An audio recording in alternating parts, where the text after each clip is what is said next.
Babagnac, expert comptable, commissaire aux comptes agréé en zone CEMAC, il est inscrit à l'ordre des experts comptables du Cameroun et du Gabon, son pays d'accueil. Il fait la fierté du Cameroun et compte parmi cette diaspora positive, exerçant dans son pays d'accueil, le Gabon. Allons retrouver Paul Babagnac dans ses structures installées en plein cœur de Libreville. C'est un quartier appelé quartier Glace.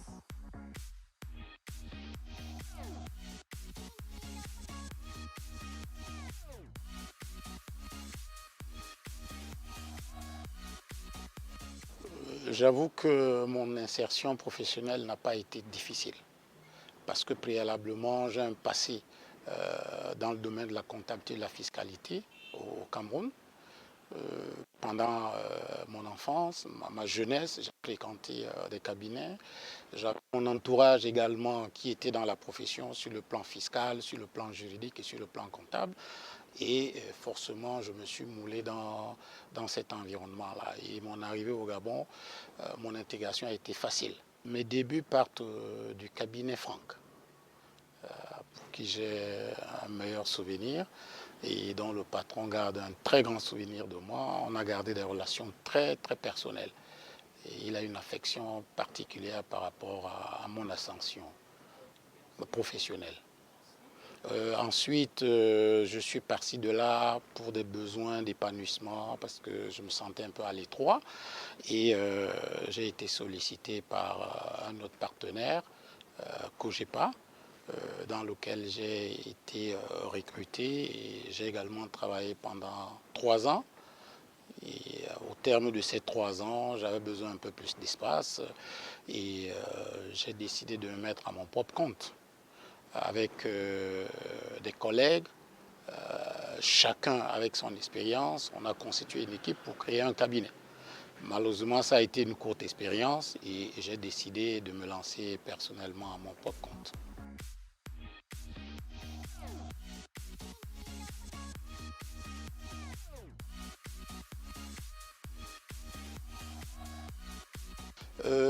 J'avoue que je suis rentré dans l'enseignement par opportunité. La vie est faite de rencontres, effectivement. Lorsque je suis sorti des cabinets en tant que salarié et que je me suis mis à mon propre compte, j'ai eu plus de temps. Je me suis rendu compte qu'en tant que patron d'entreprise, il me manquait quelque chose. Donc, c'est en cherchant à me former, à me performer, que j'ai entrepris des études supplémentaires. Au-delà du cursus professionnel, je suis rentré dans la recherche, ce qui m'a permis d'obtenir un 2A, ce qu'on appelle aujourd'hui un master de recherche à l'université Paul Valéry Montpellier 3. Et par la suite, automatiquement, en principe, ça vous conduit à la thèse. Mais il faut remplir des conditionnalités. Donc pour y arriver, j'avais été coopté par une série de rencontres au cours desquelles des personnes m'ont tendu la main et m'ont proposé de faire de la recherche. J'avoue que j'ai hésité pendant très longtemps parce que mes activités au cabinet sont vraiment prenantes. Mais comme je m'étais organisé par rapport à cet objectif, à déléguer et à contrôler, donc j'avais suffisamment de temps. Et c'est comme ça que, malgré l'hésitation de 4 ans, j'ai accepté de faire de la recherche. Et après mon 2A, je remplissais les conditions pour être tenu en thèse. Au cours de ma formation, nous étions une vingtaine en recherche. Bon, j'avoue que j'ai été le seul qui a pu aller jusqu'à la thèse. Et après ma thèse, j'ai été proposé pour dispenser des enseignements à l'université.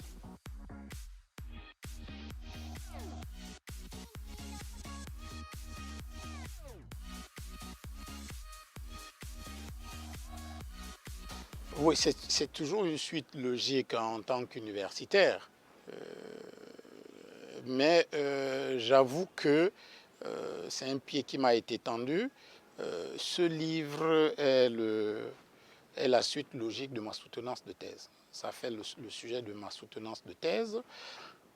Il faut avouer que c'était quand même une ambiguïté dans un espace communautaire avec deux déterminants majeurs. Le premier étant le déterminant relatif à la monnaie. Cet espace économique et monétaire ayant une monnaie commune. Deuxièmement, le second déterminant, c'est l'union monétaire. Alors ces deux déterminants font référence à une conjonction dans le principe de la centralité et de la mutualisation des moyens. Ça faisait une aberration de savoir que sur le même espace, il y a deux marchés financiers qui ont les deux avec les mêmes objectifs, peut-être avec des compétences territoriales différentes.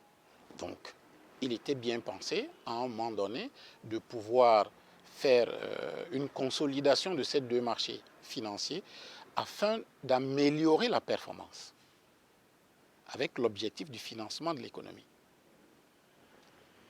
Donc, ce qui fait que les deux marchés ont vécu pendant un moment avec les difficultés qui s'en suivaient. Et les chefs d'État ont constaté effectivement qu'il fallait revoir la structuration de cet élément, de cet acteur majeur du financement de l'économie et qu'il fallait les consolider. C'est pourquoi les chefs d'État ont décidé de la consolidation de ces deux marchés financiers. Bon, il faut avouer que c'est une centralisation bipolaire, c'est-à-dire qu'il y a l'organe de régulation qui est la COSUMAF, qui est basée à Libreville, et vous avez le marché financier à lui-même, qui est basé à Douala. Donc j'avais fait une étude dans ce sens et justifié qu'il fallait effectivement avoir un seul marché financier. Et puis voilà.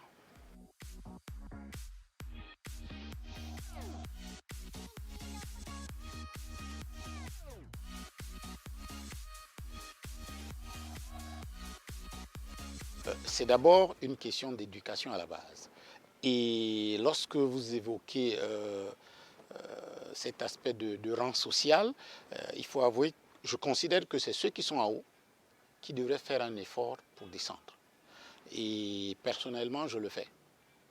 À chaque fois que je suis saisi par l'ambassade pour un événement quelconque, je me suis toujours manifesté.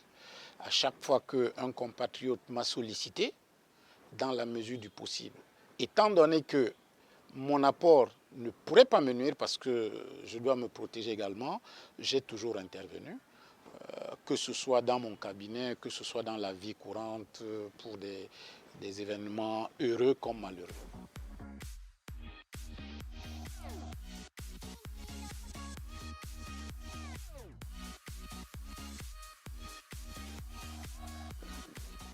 Il faut avouer que c'est regrettable. En même temps, il faut reconnaître que ceux-là, ces compatriotes, ont certainement des raisons, des motivations.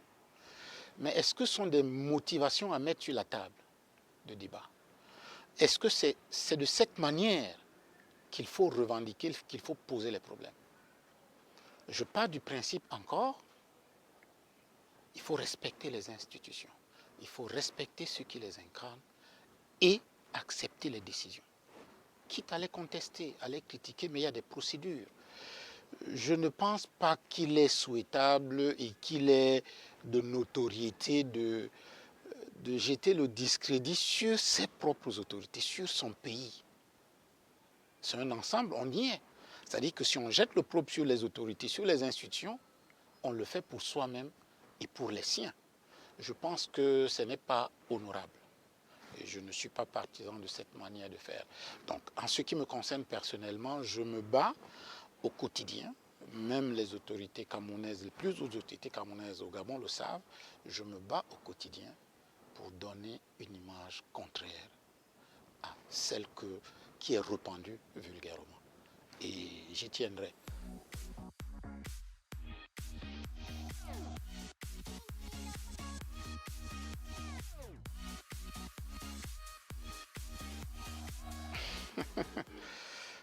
Oh, mais je crois qu'avec le temps qui nous est imparti, on a fait le tour. Ce que je dirais concernerait les Camerounais de la diaspora ou des diasporas. Sur le principe que nous sommes des ambassadeurs de notre pays, partout où nous nous trouvons. Sur ce principe, nous devons défendre les intérêts du Cameroun, donc les intérêts des institutions, mais également donner son point de vue selon les règles en fonction des problèmes qui se posent au Cameroun. On ne peut pas rester indifférent, même si on est à l'étranger. On a des parents qui y vivent. On est obligé à un moment donné de faire attention. Mais prendre des positions extrémistes vous expose vous-même et expose votre famille et les autres compatriotes. Je crois qu'il faut, faire des choses avec beaucoup de proportions. Il faut faire très attention. Et puis, les autres nous écoutent, les autres nous regardent. Quelle est l'impression qu'ils ont des Camerounais de la diaspora lorsqu'il y a des comportements déviants? Je ne pense pas que c'est un modèle. Et dans cette situation, le développement, l'évolution, la croissance n'est pas possible. Lorsqu'on est dans une zone de turbulence, ce n'est pas évident. Les investisseurs, qu'est-ce qu'ils penseront du Cameroun? Nos propres enfants qui sont nés à l'étranger, quelle image auront-ils du Cameroun? Est-ce qu'ils seront fiers d'être originaires du Cameroun, même si ils ont un pays d'adoption? Ce n'est pas évident. Donc je crois que sur cet aspect, j'attire l'attention sur nos compatriotes. On peut comprendre une colère, mais une colère peut être saine. Mais je crois qu'il faut revenir à la raison pour discuter de ces questions et trouver des solutions. Il n'y a pas de solution pérenne. Les solutions vont s'adapter au fil du temps, au fil des événements. Donc dans la continuité de l'État, nous devons prendre des mesures qui correspondent au moment présent. Et laisser le soin à d'autres générations, lorsqu'ils arriveront, de prendre leur part de responsabilité. De l'expertise comptable à la banque, on reste dans la même maison, la finance. Bonjour. Bonjour, bienvenue madame. Merci, comment allez-vous? Ça va bien. Un secteur où excellent de nombreux Camerounais. C'est le cas de M. Fotso. Merci. Ce cadre supérieur de banque est installé ici au Gabon depuis près de 10 ans pour implémenter dans ce pays frère et ami le savoir-faire camerounais dans le domaine de la microfinance. Nous sommes arrivés au Gabon quand ce n'était pas développé. Donc c'était un challenge, mais un réel plaisir pour nous de développer non seulement la boîte qui nous a envoyés au Gabon, mais aussi de contribuer au développement du secteur au Gabon.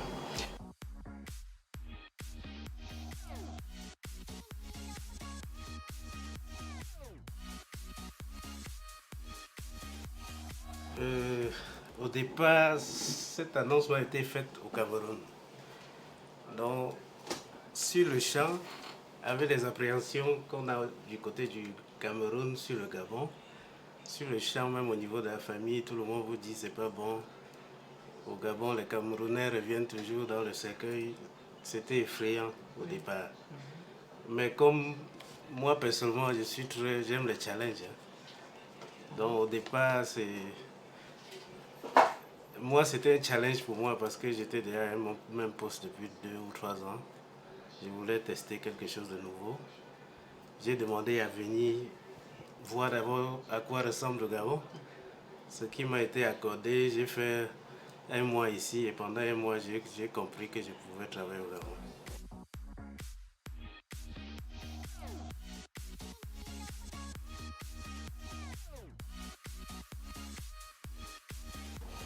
Il faut remarquer, au Gabon, quand je suis arrivé, c'est pas... Il y a eu beaucoup d'obstacles à l'arrivée. Beaucoup d'obstacles déjà au niveau de l'aéroport. Ça, c'est le premier jour de l'arrivée. Et ces obstacles-là, et ma motivation personnelle m'ont convaincu que il faut que tu restes pour braver tous les obstacles qui vont se présenter. Donc, ça n'a pas été facile l'arrivée, le premier mois, l'intégration. J'ai fait 1 mois ici. J'ai rencontré quand même un pays accueillant. Les Gabonais sont très accueillants, contrairement à ce qu'on pense. J'ai trouvé que les gens sont... C'est pas le même environnement, Même au niveau de la gestion du management du personnel, quand je suis venu, j'ai trouvé déjà une équipe sur place et j'ai compris qu'il fallait s'adapter à leurs habitudes.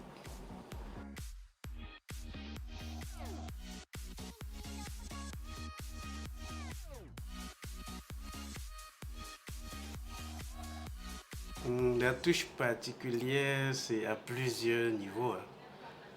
Si c'est au niveau des opérations ou au niveau du management du personnel ou au niveau de la relation de ma structure avec les autorités locales. Je veux d'abord commencer à préciser, je suis arrivé, on venait juste de lancer l'activité au Gabon. Je suis arrivé à 1 an. On a lancé l'activité il y avait juste 1 an, novembre 2009, et j'étais ici en juillet 2010. Donc vous comprenez, sur le plan organisationnel, même des contacts avec l'administration, il n'y avait pas encore. Donc la touche particulière était d'abord à ce niveau-là.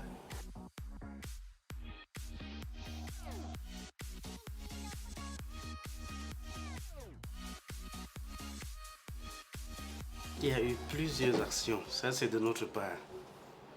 Déjà le simple fait de leur permettre de sécuriser leurs revenus dans les banques, ça a fait évoluer la mentalité camerounaise. Parce qu'avant qu'on arrive, beaucoup gardaient l'argent sur eux et dans les maisons, ou bien dans les associations. Et les associations, les trésoriers faisaient de cet argent ce qu'ils voulaient. C'est la raison pour laquelle plusieurs conflits entre Camerounais, même des cas de décès, on a vu, suite à des discussions au sein des associations. Nous avons travaillé avec l'ambassade du Cameroun qui a permis qu'on ouvre des comptes, par exemple, aux associations ou aux Camerounais n'étant pas encore en situation régulière au Gabon. C'est vrai que c'est une dérogation spéciale parce qu'on interdit. Oui. Mais on a pu faire ça pour sécuriser non seulement les fonds des personnes privées, mais des associations camerounaises. Ça, c'est au premier niveau. Deuxième niveau, c'est la communication, parce qu'étant ici, nous faisons des descentes dans les associations. Pendant cette descente, non seulement on explique nos produits, mais on attire l'attention de nos compatriotes sur le respect des lois et règlements du pays. Je crois que le message passe quand même de plus en plus quand on insiste, ça passe. Et troisièmement, il fallait voir avec Madame l'ambassadeur comment réunir les jeunes entrepreneurs, les jeunes aventuriers qui arrivaient, comment les aider à faire du business en étant honnêtes. Le premier travail était déjà fait, ça veut dire réunir les grandes élites économiques camerounaises au Gabon. On s'est déjà réunis, on a fait le règlement intérieur et les statuts. J'espère que ça va démarrer d'ici peu, effectivement, pour aider la diaspora camerounaise ici.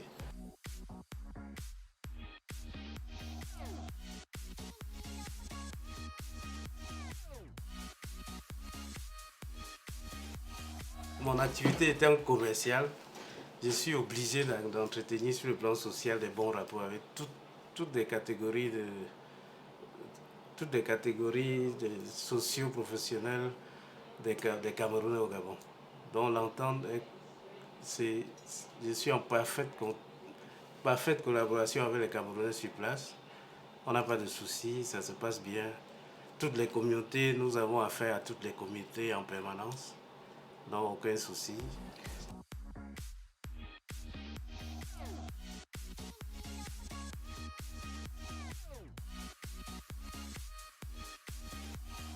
Il y a eu des soucis. Ça n'empêche, sur le plan social, on a eu des conflits avec des compatriotes ici sur place. Nous sommes allés jusqu'au tribunal, mais après ils comprennent. Après ils comprennent et ils reviennent à la raison. Après ça s'arrange. Donc pas de conflit ouvert comme ça parce que on est intransigeant, on délibère souvent, je ne sais pas comment appeler ça, on est souvent obligé de se plier parce qu'on est face à des Camerounais.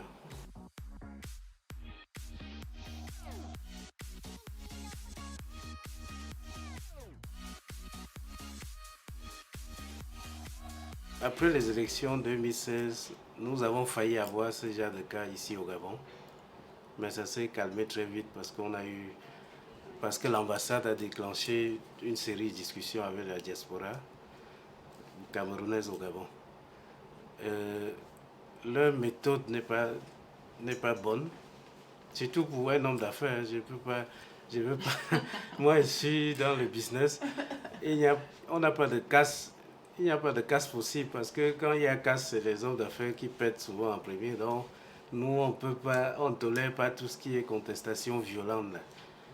Ça, c'est en tant qu'homme d'affaires, la discussion, il faut que les parties s'ouvrent souvent à la discussion. Nous avons fait l'expérience ici avec Madame l'ambassadeur qui reçoit tout le monde et puis ça permet de dissiper beaucoup de choses souvent. Donc, la contestation est possible, mais sur la forme violente, nous ne sommes pas d'accord avec cette forme.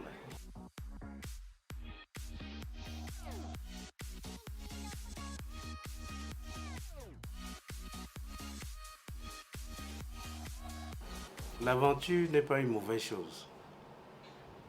Nous avons des compatriotes ici. Aller en aventure, ce n'est pas une mauvaise chose. C'est comment vous partez en aventure qui est souvent, le schéma emprunté qui est souvent compliqué. Nous avons vu des compatriotes ici. Avant de répondre à la question, il y a des compatriotes ici, peut-être que vous n'aurez pas l'occasion de les rencontrer, mais qui sont venus ici en aventure parce qu'ils venaient chercher le visa pour aller en Europe. Parce qu'avant, c'était possible de passer par le Gabon, avoir facilement le visa européen. Il y a beaucoup ici qui étaient de passage pour l'Europe, mais qui ont commencé des petits business. Ils sont devenus un grand patron ici, au Gabon. Je sais qu'ils se cachent beaucoup quand même. Mais ils sont là. Mais ils sont là, mais très solidement assis au Gabon. Ils s'en sortent bien. Ils s'en sortent bien parce qu'ils respectent les autorités sur place, ils respectent les lois. Mais ceux qui, toujours à travers les réseaux sociaux qu'on voit, qui prennent des chemins du désert ou bien de la Méditerranée pour aller en Europe, on ne comprend pas. Pour nous, c'est le mauvais moyen d'aller en aventure. On peut bien se préparer, aller en aventure normalement, pas des voies appropriées et puis on s'en sort en aventure. Mais pourquoi pas le business? Le business marche aussi au Cameroun. Hein. Moi, personnellement, j'ai 2 fils. Quand je suis arrivé ici, j'ai eu adopté 2 enfants qui ont eu le bac ici et puis ils sont partis au Cameroun faire l'université et qui voulaient revenir. On a développé des activités au Cameroun. Aujourd'hui, ils ne pensent plus quitter le Cameroun. Hein. Pour la communauté camerounaise du Gabon, on va les inviter à respecter les lois gabonaises. C'est le pays d'accueil qui respecte les lois et tout ce qui peut les accompagner dans leurs affaires au niveau du Gabon. Et nous sommes disponibles à les aider dans notre secteur d'activité afin qu'ils se développent davantage, qu'ils développent leur business et puis c'est le Cameroun qui gagne. Restons dans ce domaine de la finance et ouvrons le chapitre des assurances. Cette fois-ci, intéressons-nous à l'apport de la diaspora camerounaise basée au Gabon. À la manette dans ce registre, l'ancien secrétaire général de la CIMA, M. Motassi.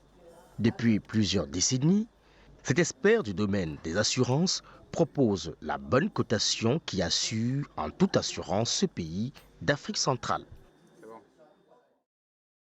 J'étais secrétaire général, effectivement, de la conférence interafricaine des marchés d'assurance de 1995 à 2005, fin 2005. Bon, ça fait combien d'années aujourd'hui? Beaucoup d'années après moi. J'ai un regard lointain du secteur des assurances en ce moment. Mais ce que je sais, parce que j'ai eu le bonheur de participer à la réunion des marchés à Douala, qui s'est tenue à Douala l'année dernière, j'ai donc pu prendre connaissance des statistiques du marché qui laissent entendre qu'il y a un regain d'activité en ce moment. Après un petit déclin, n'est-ce pas, au cours de l'année 2020, 2019-2020. dû particulièrement à la pandémie du coronavirus. Donc il y a une relance des activités. D'un autre point de vue, le secteur s'est assaini quand même. Hein.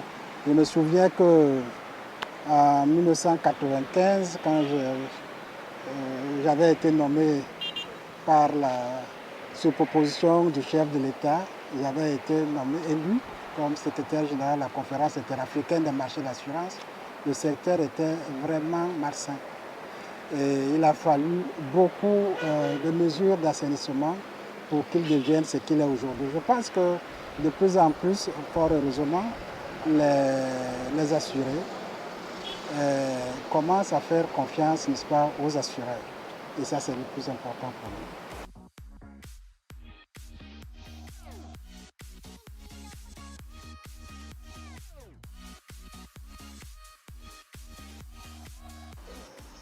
En réalité, quand je suis parti de la CIMA, je suis rentré au Cameroun.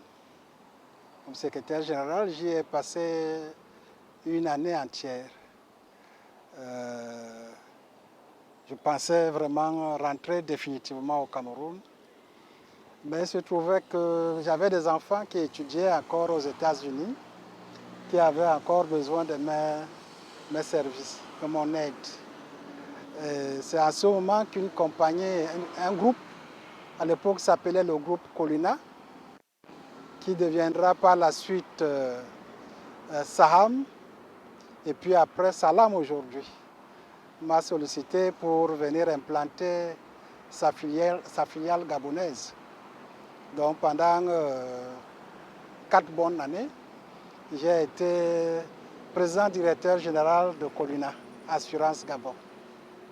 Puis lorsque les Marocains ont racheté le groupe Colina pour qu'il devienne Saham, j'ai été nommé président du conseil d'administration de Saham. Et puis après, on s'est séparés.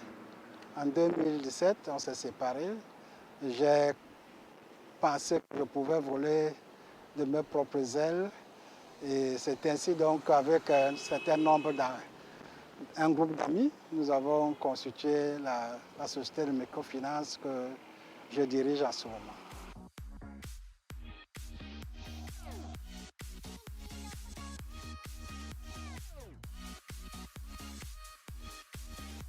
Bon, j'aimerais même peut-être parler du secteur du crédit. D'une manière générale, nous avons passé des moments difficiles. Nous avons passé des moments difficiles en 2019, en 2020. Mais il faut dire que cette année, il y a fort heureusement un regain, n'est-ce pas, une relance. Mais on verra bien les comptes en fin d'année, surtout en début d'année prochaine. Mais ça s'annonce bien cette année. Il faut d'abord voir qu'on a assisté à un retrait massif des dépôts. Pendant ces années, notamment les années 2018, et beaucoup de gens ont eu peur, sont venus faire des retraits massifs. Et en 2020, il y a eu la pandémie du coronavirus qui obligeait, et les mesures ont été drastiques au Gabon, des mesures de confinement. Et elles obligeaient beaucoup de nos clients à rester chez eux. Ce qui fait qu'ils ont procédé également à un retrait massif, n'est-ce pas, de leurs dépôts. En plus de cela, on a assisté à quoi? C'est-à-dire que les crédits alloués n'étaient pas remboursés. Donc le remboursement ne se faisait plus vraiment. Bon, cette année, les gens commencent à faire des dépôts et les retraits se font diminuer, ce qui fait que d'une manière générale, l'activité reprend.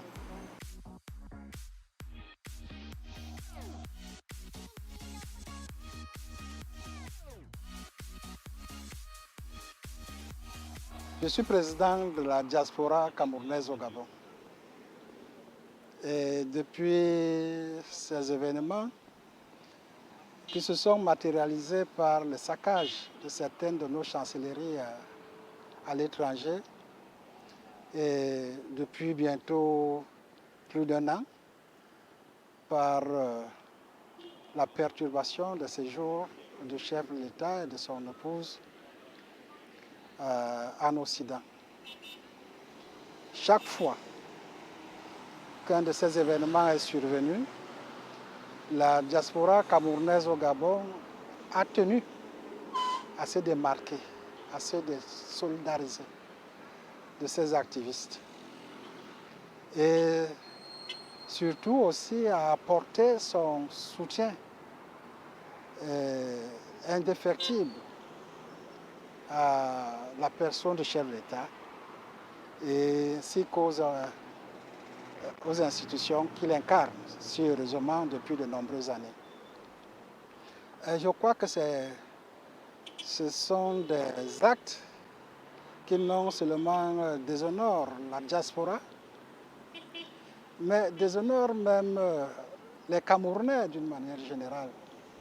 Et ça, nous n'avons jamais eu de cesse de le relever, pour le décrier. En plus, nous formulons quelques vœux depuis un certain nombre d'années auprès du chef de l'État. Ces actes-là ne sont pas de nature à faire prospérer la prise en compte de nos doléances.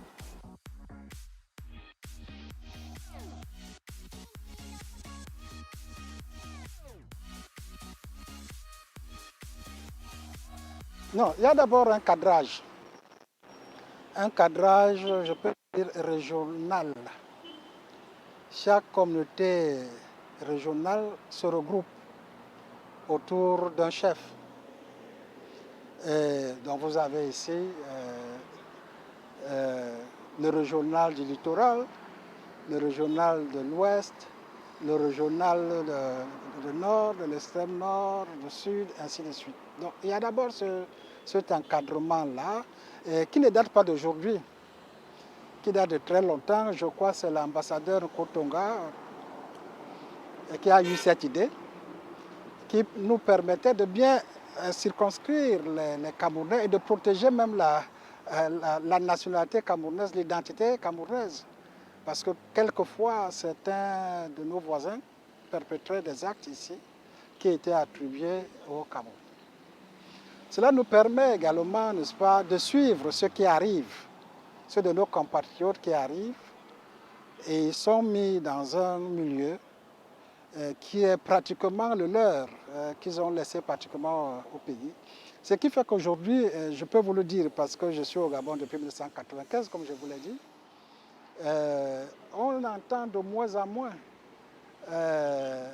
les perturbations des écrits, les cris, indiquant qu'un Camerounais a fait ceci, a volé cela, on l'a attrapé dans tel truc. Non, nous sommes mieux encadrés, les Camerounais sont mieux encadrés aujourd'hui. À cela s'ajoute maintenant le bureau de la diaspora, qui est transversal. C'est-à-dire qu'on ne s'occupe pas des problèmes des ressortissants de l'Ouest ou des problèmes des ressortissants du littoral ou du Nord. Que nous aussi, en tant que communauté nationale, nous avons des problèmes spécifiques comme tels. Et nous avons des enjeux aussi qui nous préoccupent. Donc, c'est ce genre de choses. Puis, nous avons mis en place, si vous voulez, une centrale de métier. Je fais en sorte que si je suis malade, je vais dans ma centrale, j'ai au moins 10 médecins camerounais que je peux appeler, et ainsi de suite. Si j'ai besoin d'un charpentier, c'est la même chose. Un plombier, je sais que j'ai au moins 20 Camerounais, plutôt que d'aller... Bon, c'est pas mal d'aller trouver les autres, mais peut-être que ça se fait mieux entre nous.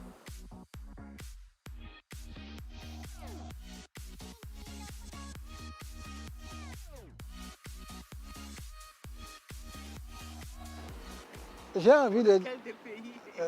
Madame, je suis au Gabon depuis 26 ans. J'ai été sollicité pour prendre la nationalité gabonaise à plus d'une fois. Je suis chevalier de l'ordre de l'étoile équatoriale. Je suis officier de l'ordre de l'étoile équatoriale à titre exceptionnel étranger. Mais je reste camerounais. Je n'ai jamais cherché à prendre la nationalité. Je suis camerounais.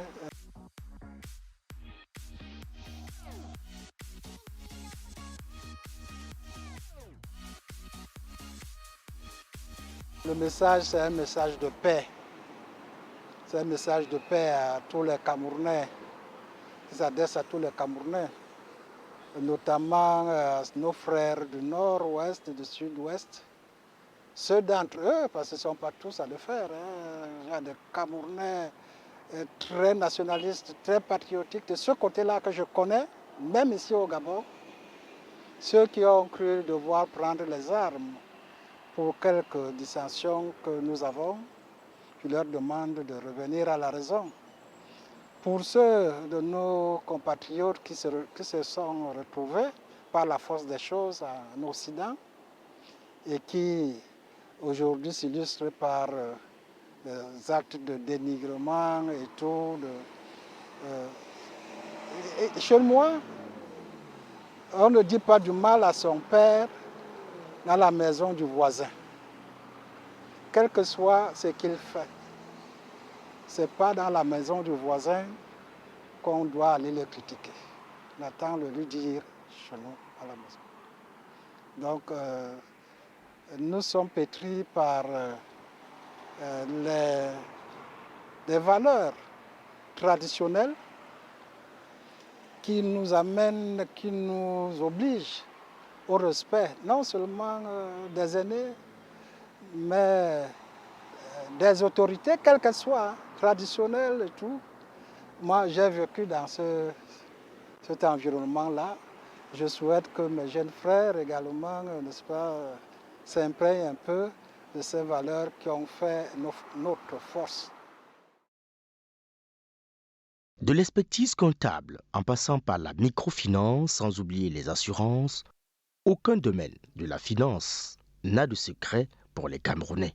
Et c'est ce savoir-faire de nos compatriotes qui justifie leur sollicitation hors des frontières, où ils font la fierté de tout un peuple.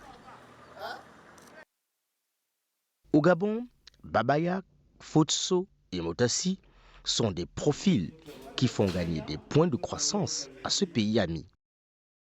Un bel exemple d'intégration sous-régionale.